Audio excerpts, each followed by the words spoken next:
So let's talk about AI. Is this incredible boom we're seeing the start of a genuine technological revolution? Or are we watching the biggest financial bubble in history inflate right before our very eyes? Today, we're going to unpack the huge, high stakes arguments on both sides of that question. Okay, to really get a sense of what's happening, let's just start with a number. A huge number. By 2026, the world's biggest tech companies, the hyperscalers like Google, Amazon, Microsoft, they're on track to spend $700 billion on AI infrastructure. And get this, that's in a single year. That is more than the entire economy of a lot of countries. So, which is it? Is this the single smartest, most important investment of our lifetime, the foundation for everything that's coming next? Or is it just the most spectacular financial bubble we have ever seen ready to pop? Let's break down both sides. All right, first up, the case for a bubble. Now, this argument isn't really about whether AI is cool or has potential. It's about the cold, hard numbers. And right now, there is a giant gap between the money being spent and the money actually coming in. The skeptics have this really powerful analogy to make their point.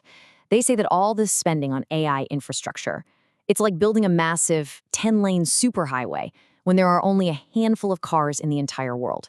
The infrastructure is being built way, way ahead of any real profitable apps that can actually use it. And this gets to the heart of the issue, something people are calling the revenue gap. I mean, think about it. To make a $700 billion investment make sense, the AI industry needs to be pulling in over $1 trillion in new money. But right now, revenue is just in the tens of billions. That is a massive, massive hole to fill.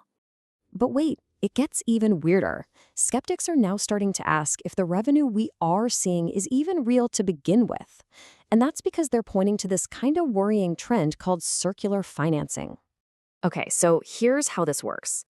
Imagine a tech giant invests, I don't know, $100 million in some hot new AI startup. Well, that startup immediately turns around and spends a huge chunk of that cash on cloud computing from the very same tech giant that just gave them the money. So the tech giant's AI revenue numbers go up, but no new money from an actual customer ever entered the system. It's just cash going around in a circle. This whole situation has some serious echoes of the dot-com bubble, right? A massive overinvestment in the pipes. Back then it was fiber optics, now it's GPUs. But there is one absolutely crucial difference, and you can see it right here. The dot-com boom was fueled by risky speculative debt. Today's AI build-out, it's being paid for with the enormous piles of cash from the most profitable companies in the history of the world. So, if the numbers look so sketchy, why on earth are the world's biggest and smartest tech companies betting the entire farm on AI? Well, it's because they're not just gambling, they are executing a very deliberate, long-term plan. They're not just throwing money at the wall and hoping something sticks. They are operating from a specific playbook, and it's guided by a set of core beliefs and, honestly, some deep strategic fears that make this huge investment feel not just rational, but absolutely necessary for them. It all starts with this core engineering principle called scaling laws. The theory here is that if you just keep adding more data and more chips, AI models don't just get a little bit better. They make these huge quantum leaps and unlock brand new abilities you couldn't predict. They believe they haven't hit the ceiling yet, and whoever gets to AGI, artificial general intelligence, first, well, they win everything. And then you've got the business model, which is kind of brilliant. The hyperscalers are setting themselves up to be the landlords of the entire AI era. They own the essential real estate, the servers, and the chips. So it doesn't matter which AI app wins or loses, they all have to pay rent to the big guys. But honestly, the most powerful force driving all of this isn't just about making a profit. It's about fear. It's the terrifying logic of survival in the tech world.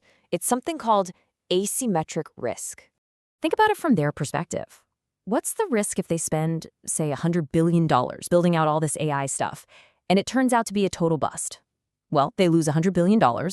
I mean, it's a massive financial headache for sure, but they have that kind of cash. They'll survive. But now, flip that. What's the risk if they don't invest and one of their competitors develops a game-changing AI that makes their main business totally obsolete?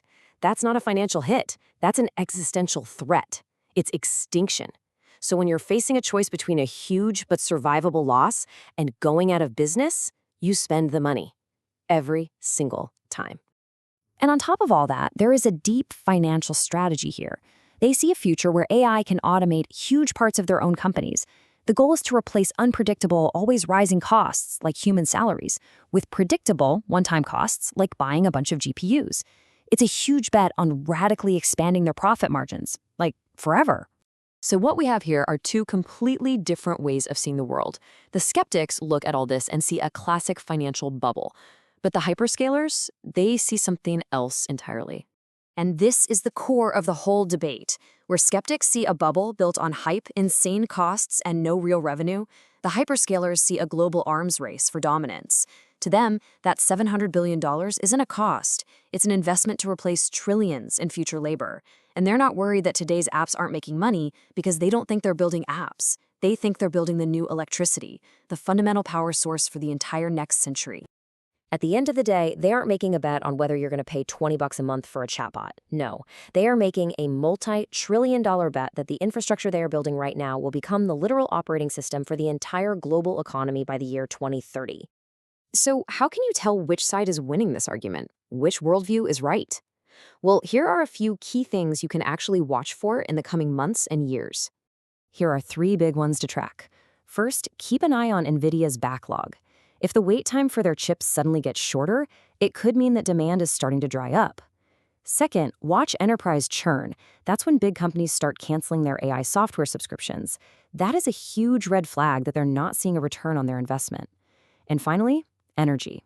If the cost to just power all this AI starts to outweigh the economic value it creates, the whole model just falls apart. So what we've really explored here are these two incredibly powerful and totally conflicting stories that are driving this moment. You've got the bubble theory, which is all about today's financials, and then you have the arms race theory, which is about total technological dominance tomorrow. And that really puts the whole debate in perspective. It's a conflict between two different timelines. Is the right move to focus on this quarter's balance sheet, or is it to focus on owning the entire technological landscape for the next decade? And that leaves us with one last massive question. The hyperscalers are making an all-or-nothing bet. They are betting they're building the very foundation of the future global economy. We've talked about why skeptics think they're dead wrong, but what happens if they're right?